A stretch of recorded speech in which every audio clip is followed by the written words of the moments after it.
One of the most painful mistakes you can make in relationships is falling in love with someone's potential instead of accepting their reality. You don't necessarily fall for who they are. Sometimes, you fall for who you believe they could become.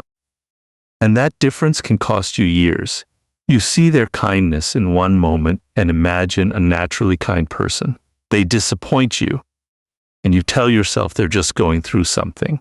They make a promise, and you imagine the future version of them who finally keeps it. They show ambition once, and you build an entire story around the person you think they might become. Slowly, the person in front of you becomes less important than the person inside your imagination. This is where romanticizing begins. You stop observing, you start interpreting.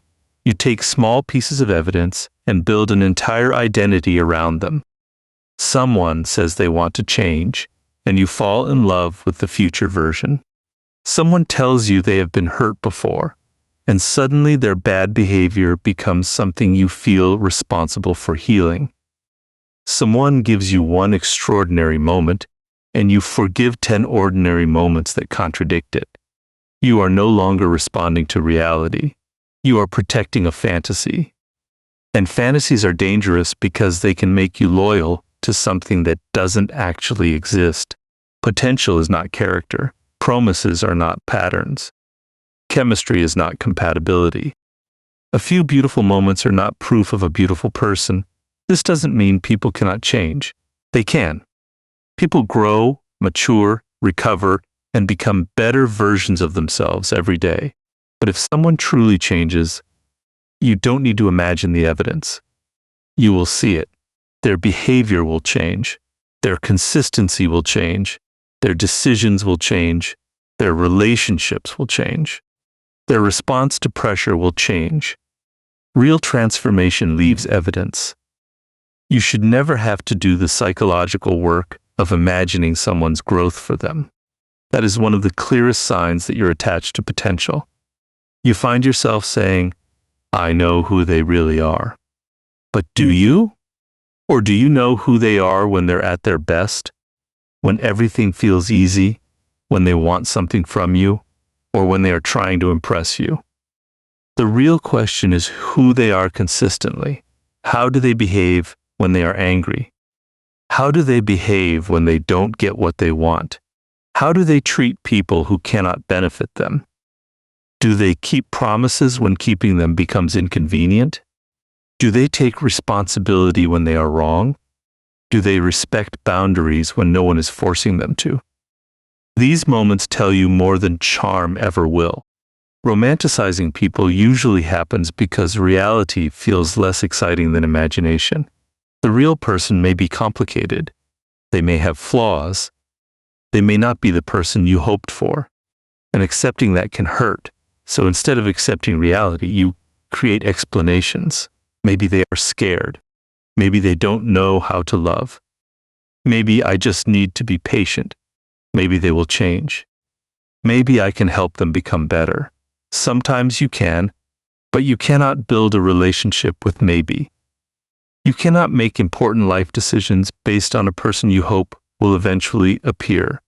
You have to deal with the person who exists now. That requires emotional discipline. You can appreciate someone's potential without trusting it. You can see the good in someone without pretending the bad doesn't exist. You can believe that someone could become better while still protecting yourself from who they currently are. That distinction is maturity. And once you stop romanticizing potential, your standards become clearer. You stop asking, how amazing could this person become? And you start asking, who are they right now, and what does their behavior consistently show me? That question can save you from disappointment, wasted time, and unnecessary emotional attachment. Because the day you stop falling in love with potential is the day you finally make room to see people as they truly are. There is another reason people become attached to idealized versions of others. The human mind is incredibly good at creating stories. You meet someone who makes you feel understood, and your mind begins filling in the blanks. You see one moment of kindness, and suddenly you imagine them as deeply compassionate. You have one intense conversation, and you decide they understand you better than anyone else. They show vulnerability once, and you conclude that they must be emotionally mature. You see one ambitious decision, and you begin imagining the future they are going to build. The problem is that you are no longer observing a person. You are interpreting fragments, and then you begin falling in love with the interpretation. This is why projection is so powerful. You take what you want to see and place it onto someone else. Maybe you want to believe they are loyal, because loyalty is important to you. Maybe you want to believe they are emotionally intelligent because you desperately want to feel understood. Maybe you want to believe they are rare because you don't want to admit that the connection is ordinary. The mind protects the fantasy by collecting evidence that supports it and quietly dismissing everything that contradicts it. This is called confirmation bias in everyday life. Once you create a story about someone, you naturally notice the moments that support the story more than the moments that challenge it. And relationships make this even stronger because emotions distort perception. When you are attracted to someone, their strengths appear larger, their flaws become explanations, their inconsistencies become exceptions, their warning signs become opportunities to prove your loyalty. You start saying things like, "They don't mean it, they're just scared, they've been hurt, they're different with me." Maybe they are, but hope is not evidence, and empathy is not proof of character. This is where you need to become brutally honest with yourself. Ask what you actually know, not what you suspect, not what you hope, not what you feel. What do you know? Do you know they are loyal because you've watched them remain loyal when it was inconvenient? Do you know they are trustworthy because they've protected your confidence repeatedly? Do you know they are emotionally mature because you've seen how they behave during conflict? Do you know they respect you because they respect your boundaries even when they disagree? Those are facts. Everything else is interpretation. This distinction is uncomfortable because imagination is often more beautiful than reality. Reality contains contradictions. A person can be loving in one moment and selfish in another. They can be generous and still manipulative. They can be charming and still dishonest. They can care about you and still be incapable of giving you what you need. Human beings are complicated. That doesn't make them evil. It simply means they should not be reduced to the best thing they have ever done. One beautiful moment doesn't erase a pattern. One terrible moment doesn't define an entire person. This is why clear judgment requires distance, not physical distance necessarily, psychological distance. Step outside your emotional story for a moment and observe the person as if you were watching someone else's relationship. Would you make the same excuses? Would you call the behavior acceptable if your best friend experienced it? Would you tell someone you love to stay because of potential alone? Or would you tell them to look at the evidence? Sometimes the truth becomes obvious when you stop making it personal. Your emotional attachment may be protecting a fantasy because the fantasy feels safer than accepting disappointment. But reality does not become kinder because you refuse to see it. You simply delay the moment when reality finally forces you to see it. So learn to separate the person from the story you've created about them. Appreciate what is genuinely good. Acknowledge what is genuinely difficult. And stop filling the spaces you don't know with what you wish were true. Because the day you stop projecting your hopes onto people is the day their real character finally becomes visible. And once you can see character clearly, the next step is to watch what people repeatedly do when emotion tries to convince you to look away. There is a moment when emotion asks you to look away from reality. You see something that doesn't fit the person you've created in your mind, and instead of accepting it, you immediately search for an explanation. You tell yourself they were stressed. Maybe they didn't mean it. Maybe they were having a bad day. Maybe you misunderstood. Maybe they'll change. And sometimes those explanations are true. But when the same behavior keeps appearing, explanations become excuses. This is where you need to learn one of the most important skills in understanding people. Watch patterns when your emotions are telling you to ignore them. Anyone can behave well occasionally. Anyone can be charming when everything is going their way. Anyone can say the right words when they want something. The real character of a person becomes clearer through repetition. Watch how they behave when they are frustrated. Watch how they treat someone who cannot benefit them. Watch how they respond when they are told no. Watch how they handle criticism. Watch what happens when they make a mistake. Do they take responsibility? Or do they immediately blame someone else? Do they apologize and change? Or do they apologize only long enough to restore access to you? These details matter because character is rarely revealed in a single dramatic moment. It is revealed in patterns. And patterns are difficult to romanticize when you are willing to see them honestly.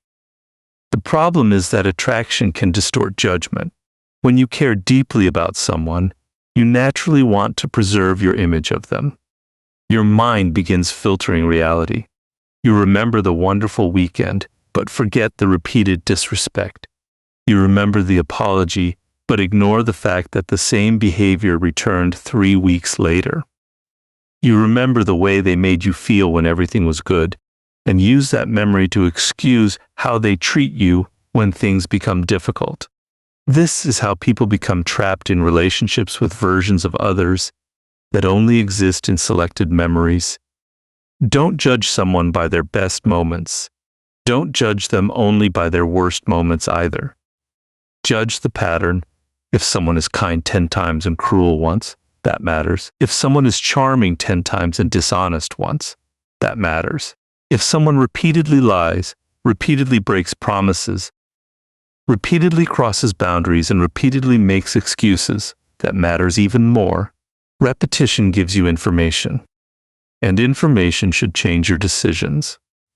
This is where emotional discipline becomes essential.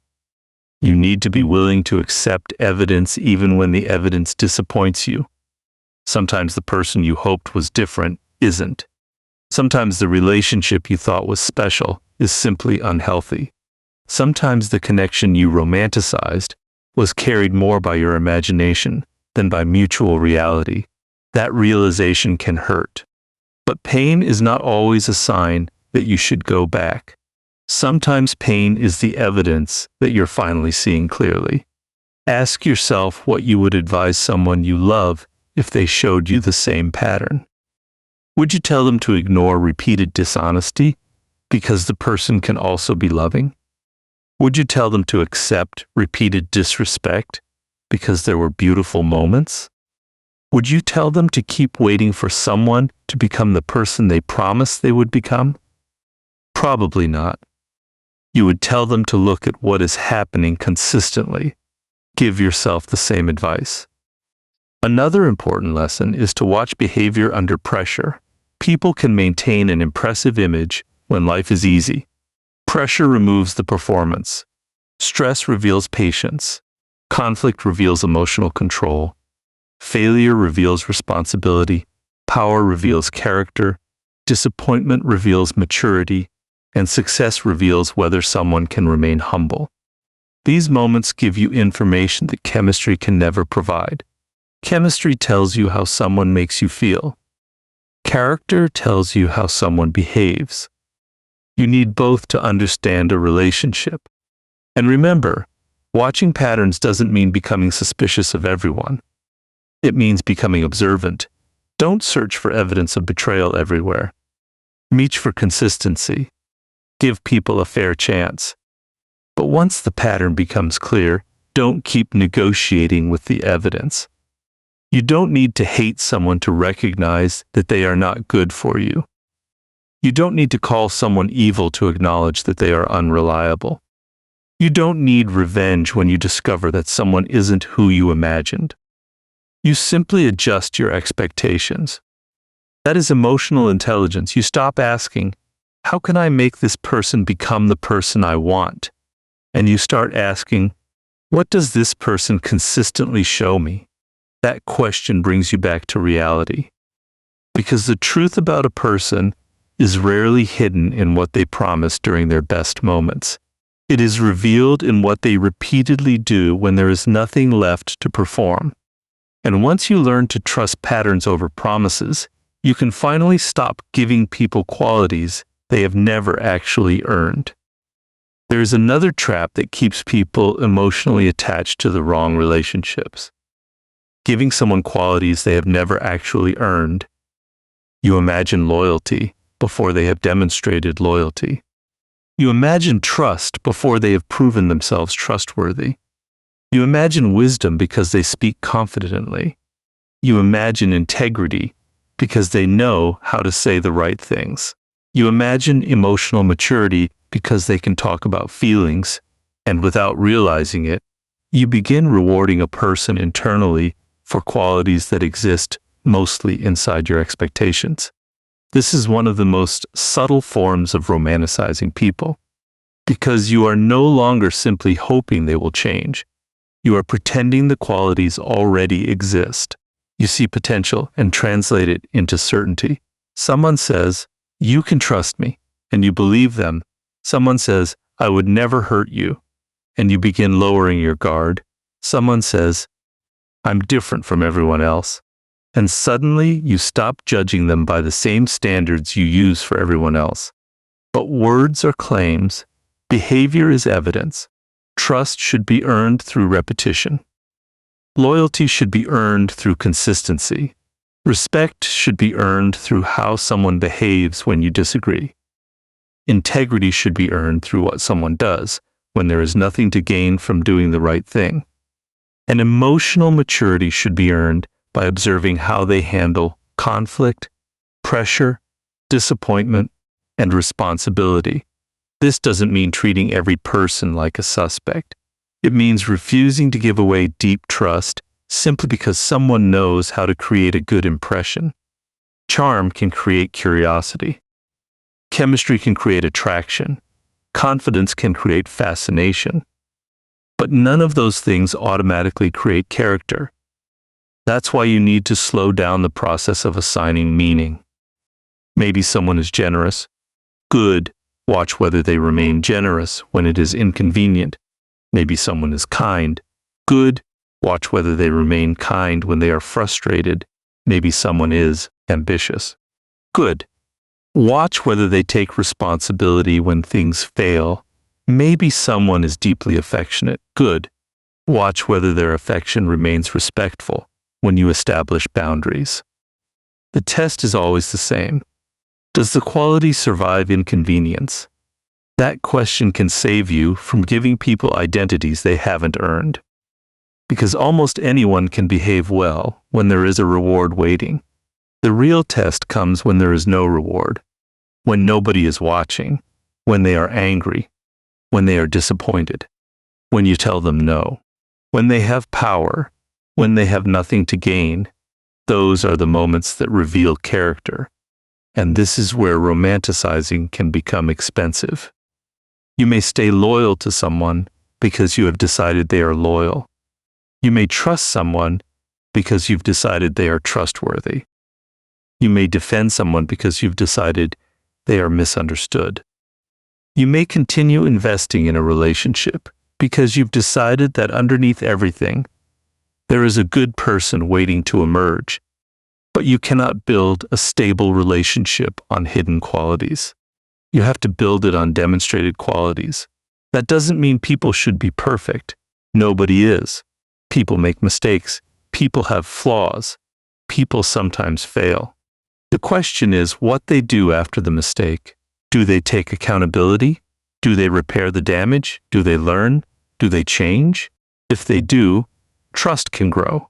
If they repeatedly excuse the same behavior, your expectations should change. This is why trust should develop in layers. You don't have to give someone complete access to your private world immediately. Let them demonstrate reliability. Let them demonstrate discretion. Let them demonstrate respect. Let them demonstrate consistency. Then give more. Trust should expand in response to evidence, not imagination. This principle applies to friendships, romantic relationships, family, business, and even the people you admire from a distance. You can't admire someone without assuming they're morally perfect. You can appreciate someone's talent without assuming they have good character. You can enjoy someone's company without deciding that they are destined to remain in your life forever.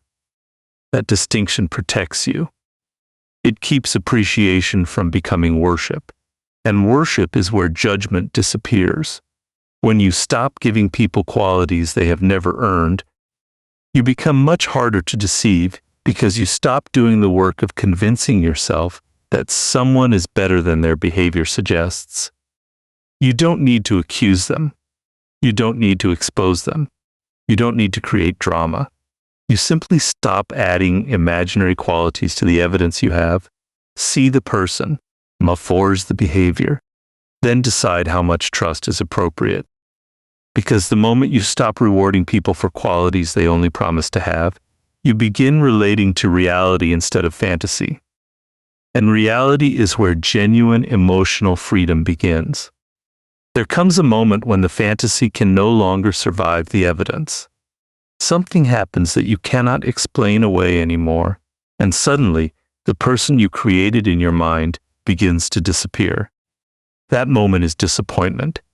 And most people misunderstand disappointment. They think disappointment means they chose the wrong person. Sometimes it does, but often, disappointment simply means reality has finally become stronger than your imagination. You wanted someone to be loyal, and they weren't. You believed someone would change, and they didn't. You imagined a relationship becoming deeper, but it stayed one-sided. You thought someone understood you, only to discover that they understood only the version of you that was convenient for them. That realization can be painful, because you're not only losing a person, you're losing the future you imagined with them. You're grieving a story. You're grieving conversations that never happened, promises that never became reality, a version of the relationship that existed more in your mind than in your actual life. And this is where emotional strength becomes necessary. When disappointment arrives, your mind will often try to protect the fantasy. It will search for explanations. Maybe they are confused. Maybe they are afraid. Maybe they need more time. Maybe circumstances are responsible. Maybe I should be more patient. Maybe I should try harder. This is how people remain attached to situations that are already showing them the truth. They aren't protecting the relationship anymore. They're protecting the image of the relationship. There is nothing wrong with hope. Hope can be beautiful, but hope becomes dangerous when it requires you to ignore repeated evidence. You have to learn to let disappointment teach you. Don't immediately rewrite reality because the truth hurts. If someone repeatedly disappoints you, ask what the pattern is showing. If someone repeatedly breaks promises, stop treating each promise as a fresh beginning. If someone repeatedly crosses boundaries, stop interpreting every apology as proof of transformation.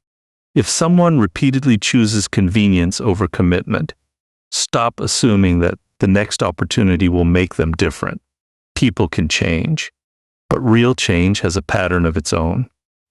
It looks like different behavior, different decisions, different priorities, different responses under pressure. If nothing changes except the words, nothing has changed. This is one of the hardest truths to accept because words are emotionally powerful. People know how to say what you want to hear. They know how to apologize. They know how to promise. They know how to explain. But explanations do not erase patterns, and apologies do not automatically rebuild trust. Trust returns through consistent action over time. That is why disappointment should make you more observant. Don't turn one person's behavior into a belief about everyone. Don't say, Nobody can be trusted. Don't decide that love is a weakness. Don't become emotionally closed because one relationship hurt you. That would mean allowing the experience to break something inside you that didn't need to break. Instead, become wiser. Keep your ability to love. Keep your ability to care. Keep your ability to connect. Just remove the fantasy. See people clearly. This is what emotional maturity looks like. You can say, I cared about this person, and they still weren't right for me. You can say, the good moments were real, and the problems were real too. You can appreciate what someone gave you without pretending they gave you everything you needed. You can remember someone fondly without reopening the door. You can forgive someone without restoring the same level of trust. You can accept that someone had good qualities and still recognize that their overall behavior was unhealthy for you. Human beings are rarely completely good or completely bad. That is why clear judgment matters. Stop looking for perfect people. Look for compatible people. Stop looking for flawless character. Look for consistent character. Stop searching for someone who makes you feel everything. Look for someone whose actions allow you to feel safe, respected, and emotionally grounded.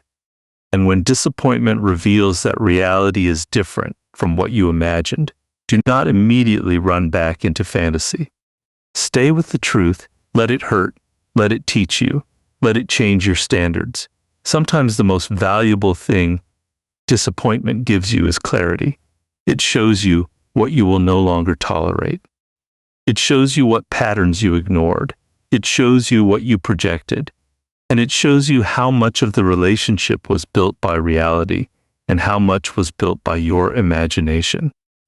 Once you can accept disappointment without rewriting reality, you become much harder to deceive, and you become capable of seeing people without either worshiping them or hating them.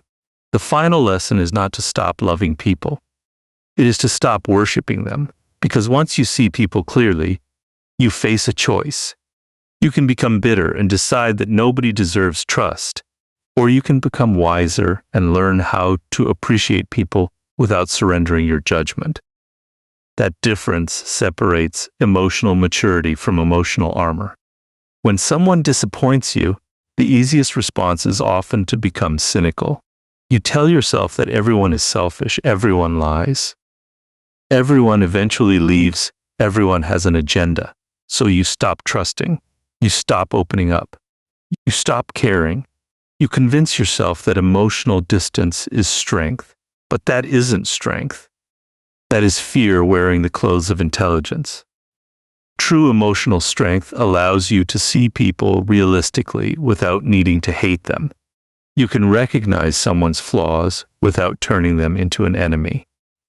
You can appreciate someone's strengths without pretending they are perfect. You can love someone while understanding that they are still capable of hurting you. You can trust someone while accepting that trust should continue to be earned. This is what it means to see people clearly. You stop placing people on imaginary pedestals. You stop searching for heroes. You stop believing that one person will arrive and somehow complete every missing part of your life. You stop expecting people to behave according to the story you've created for them. Instead, you allow them to be human, complicated, contradictory, capable of generosity and selfishness, capable of courage and fear, capable of honesty and mistakes. That realism actually makes relationships healthier because you stop demanding perfection from imperfect people, and you stop excusing repeated harmful behavior simply because you want the person to be good. This is where discernment becomes important. Not everyone deserves the same amount of trust. Not everyone deserves the same level of access. Not everyone deserves your vulnerability. And that doesn't make you cold. It makes you responsible with your emotional resources. You can start with observation. Watch how someone behaves consistently. Watch how they respond when they don't get what they want. Watch how they handle conflict. Watch whether their apology is followed by change. Watch whether their kindness survives inconvenience. Watch whether they respect boundaries even when those boundaries prevent them from getting what they want. These behaviors tell you who someone is far more accurately than chemistry, charm, or promises. And once you see the pattern, accept it. Don't try to turn every imperfect person into a project. Don't become emotionally addicted to fixing people. Don't confuse understanding someone's wounds with being responsible for healing them. You can understand why someone behaves badly without accepting the behavior. You can have empathy without giving unlimited access. You can forgive without returning to the same situation. That is clear-eyed compassion. It allows you to remain human without becoming naive. There is another kind of romanticizing that must disappear. Romanticizing the idea that every relationship must last. Some people are meant to teach you. Some are meant to challenge you. Some are meant to accompany you for years. Some may only be part of one chapter. Trying to force every connection to become permanent can create unnecessary suffering. Sometimes a relationship ends because it has completed its purpose. That doesn't mean the memories were fake. It doesn't mean the connection meant nothing. It means reality changed. And your ability to accept reality is one of the clearest signs that you have stopped romanticizing people. You no longer need every ending to make someone the villain. You don't need to rewrite history and decide they were always terrible. You can say, there were good moments and there were things that were not healthy for me. Both can be true. You can appreciate what you learned while protecting yourself from repeating the same pattern. This mindset also changes the way you choose people in the future. You become slower to idealize. You become more willing to observe. You stop giving deep trust instantly. You allow time to reveal character. You stop asking, how special does this person make me feel? And start asking, how consistently does this person treat me? That question is less romantic, but far more useful, because feelings can change overnight. Portraits take time to reveal, and character is built through patterns. When you finally understand this, people become easier to see, not because they become simpler, because you stop forcing them to fit the story you wanted. You let reality speak. You let behavior speak. You let time speak. And when reality doesn't match your fantasy, you no longer collapse. You adjust, you learn, you move forward. That is the day you stop romanticizing people, not when you stop caring. When you finally care enough about the truth to see people as they are and still remain capable of love without losing yourself.